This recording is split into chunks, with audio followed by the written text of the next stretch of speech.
Para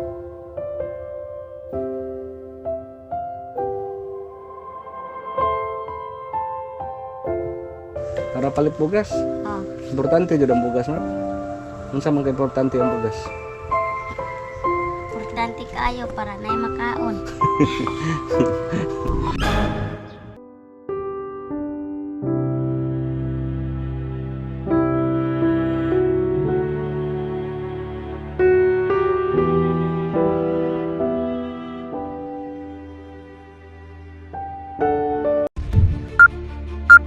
Hello guys, mga katikang natin dyan, kumusta kayong lahat?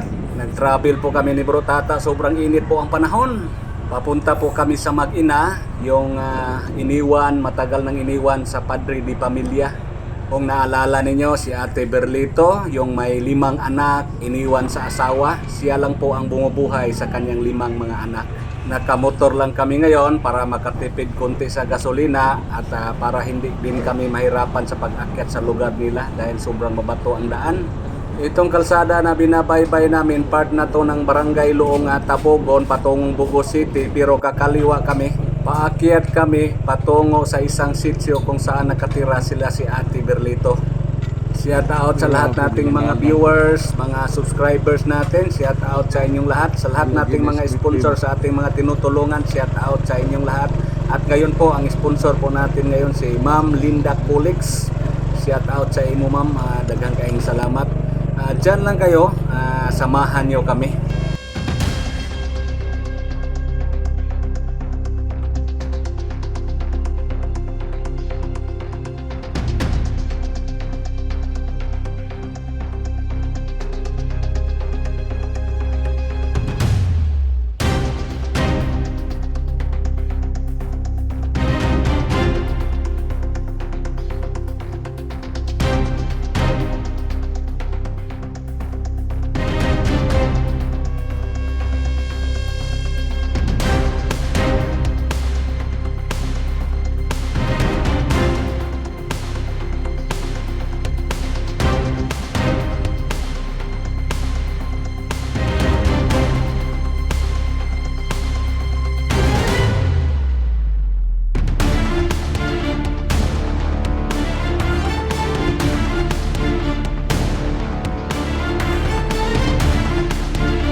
Hello guys, ngayon po ay tanghali. So nandito kami sa lugar nila ni Ate Berlito, nila ni Mark.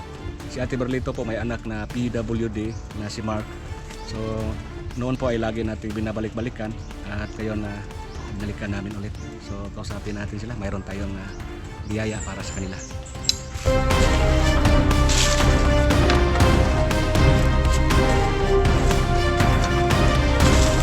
Dito po yung bahay.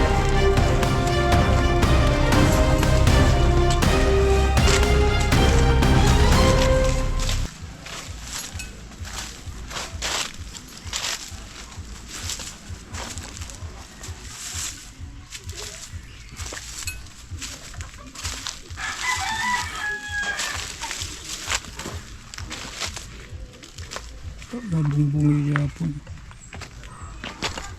Ayo. So, sa dati yung bahay nila may bahay sila dito, sobrang sira. At saka yan po ay may nag-donate ng materialis. Nagawa sila ulit. Tapos ano yan, Dagyaw system. So ito lang nagawa sa materialis na donation sa barangay.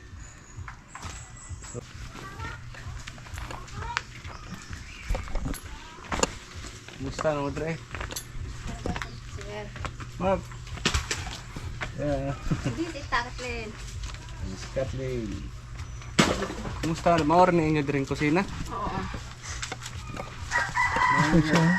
Nausap man tuod pero mas kinhawa po na yung balaya po. Dito, ginhawa sir nga mabarog. Oh, mas ginhawa. Kumusta? Mag-hi mo? Hi. Mao na si Mark. Kumusta naman ka Mark? Kira. Ha? Kumusta yung mga samad? Eh, narang-arang naman siya sir na. Mga uwat na lang eh. Mga awat na? Oo, pero paano pag na siya mga tambay ng orient. So si Kuan, yan po sa mga bago sa ating channel, si Mark po isang PWD. Hindi makatayo, hindi makalakad. So dito lang. Pila na gito edad mo Mark? 13. 13. Si Kathleen na Adre, o dako na si Kathleen sa una ni gamay kini sa una. Putoy kini sa una karon dalaga na hapit ba. At saka si Melissa. Katong usa ninyong mga anak. Sila silang project sa eskwelahan. Maguro pa Katong babae? Oo. Unsa na to nga grade tong imong kinamugwangan? College. First year. Nya katong lalaki nagtrabaho gyud. Tapos akong igagaw. Mhm. Tabang-tabang na po dito tindahan. Kumusta man ang inyong balay der Trapal lang gihapon ang nakuan. Pero pala lagi sir ang gihangkuan. Pero na naman siya ka ng para bongbong niya. Oo. Ang pag-top na lang kay. Kay ang katong naghatag ani sa materyales sa barangay to. Oo. So yan po noon po ay balak sana namin tong paggawan sila ng bahay noon kaso pag follow up namin dito pag-update namin sa kanila mayroon na silang materialis donation from the barangay. So yan po ay ang nangyari po ay Dagyaw system lang, tulungan sila sa mga kapitbahay sa paggawa. So hanggang ngayon hindi pa natapos. So mayroon na daw pangdingding ito, hindi pa nakikabit. So okay ra mo din. Ang sa may kanis siya, di ni bugnaw. Walay hapin. Magbanig na po, bigbanig kami iligday, higa magabi eh. Mhm. Ano po, nangyari po sukod sa unang balay na mo, gisubay na lang sa nila. Kuha pong tarik mahimo ag kusina dre. Mahimo ag kusina kay dako-dako maglugar no. Dako lugar. Nga atong paglinog, dire na mo. Dire na mo atong paglinog. Kay sa una dito mga po speakers. Wala mo hadlok dre. Hadlok po mystery ka nang inigday lino kay muuyog man siya. Wa may problema kay may bungpong. Ang ato pra mo mukha kay sin. Wa kan hadlok tong linog Mark. Ha? Wa. Way hadlok kay. Kamu wala na may klase karon. So, yan po kumusta mga konsumo ninyo? Gamay na lang po na mga konsumo sa name. Gamay na lang inyong bugas. So, may gamay na lang gyud. Si Ate Berlito wala na ibana. Yang anak 5. So, wala na jud pakita ang bana. Ano sir nan? Wala na gyud balita, wala na may balita sa inyong papa. Sa iyang mga isuon maka-contact me, pero tagsar po kaayo maka-contact namo. Nya karon unsa man imong gihimo ron? Unsa may pangwartahan nimo karon? Okay ko bakortan sa usahay na magpalaban ako kung mga gagaw dire. Magpalaba? Kasi yung wa nabigyan natin to ng konting puhunan. Konting puhunan pero konti lang. Ang daming anak, konti ang puhunan. So di na masaril, no? yun sir kay sus tanan Tanan magastos. tanang lihok gastos. So karon maglaba lang kung naikuan. Ay magpalaba. Kung mayroong magpalaba, maglaba niya kamo unsang sa gibuhat ninyo. Din hira eskwela ra. Ha? Nya kuan, naras balay. Ikaw Mark, wala ka na trabaho de Mark. Ha? Si Mark dili ni sa kabarog, nanay ra gini siya. Nani siya wheelchair, maraguba na po ang wheelchair niya. Narito sir katong hinatag pusta po ko ngatong kanggo. Last na po na ilan po katuig. Oo. Marpod tay sakyan na niya go musoy. Nabigyan namin ng wheelchair noon, nasira at saka nabigyan na sa gobyerno pangalawa at saka nandoon daw sa kabilhan. So, ngayon po ay bumalik kami dito. Si Ma'am Linda Colex may ibinigay para pang bigas-bigas niya, no? Salamat. Mark. Para palit bugas. Ah. Importante jud ang bugas, Mark. Unsa man kay importante ang bugas? Importante kayo para na makaon. Nakamaon sa ka-importante ang bugas. Importante kay kuya kay para na makaon. Ikaw? Di kay kuya kay para na makaon. Sige. Eh, palit ko saksako ninyo. Mahal rong bugas pero budget-budgeta lang ini. 1. Sige. Usa ka sakong bugas. 2 ka sakong bugas. 3 ka sakong bugas. 4 ka sakong bugas nga gagmay. So karon na mayroon kayong mayroong 4,000 galing yan ni Ma'am Linda Colex. Maraming salamat Ma'am Linda Colex. So yan pa sobrang init ang panahon.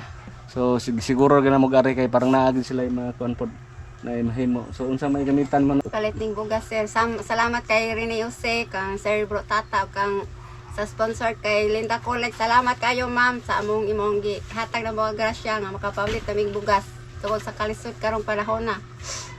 Bugas din importante ro no. Bugas sir oy kinang magtipi lagi sa paglungkag lagi kayo sahay kami. Tag sa kabagol. Budget jud. Budget yun sir. Unsa man kan maglugaw pod mo say. Tag sar pod kay maglugaw. Pero ang kanon budget sa kanon. Kanon ra gyud mo. So ikaw Mark unsa may ikasulti nimo? Salamat. Linda Colex. Salamat Ma'am Linda Colex. Ikaw Inday. Salamat Ma'am Linda Colex. Salamat Ma'am Linda Colex sa daghang grasya namong nadawat. Taron lagi mo eskwela ha. So dugay pa ang abli sa klase hunyo pa. Kanang gyud kanang laban lang gyud. Imong samad na ayo na. Okay naman na pero doon na gyud panahon mo kuan. Nagdayaper ni siya. Kano rin siya dayaper kada adlaw kay mo kuan man gud iyang ihi niya ba di jud yung sa mas iyang ihi bitaw nga kuan magsama na to sa motong di jud siya dayaperan. Kani si Mark dugay ni dito sa doktor, dugay ni sa ospital. Nauli dire na nagpaayon na lang sa samad. Kan gani siya kanang inborn gani siya sa unang di gani siya kalakaw, inborn mula isinilang hindi to makalakad hanggang nagka-infection ang yung sa puwet nagka-infection no. Yan nadala sa ospital. Yan po tagal-tagal na rin dito sa bahay at saka nagpagaling na sa mga sugat sa sa kaniyang paa sa kaniyang binti. So okay na Mark. Okay na imong sama dili na kuan. Dili na. Ay lagpatakag pangihi pod. Parang di magka-infection. Kanisa inyong kuan diri hapini gini ninyo ha. Kayo delikado ra ba ni? Kaning kuan ba kaning format.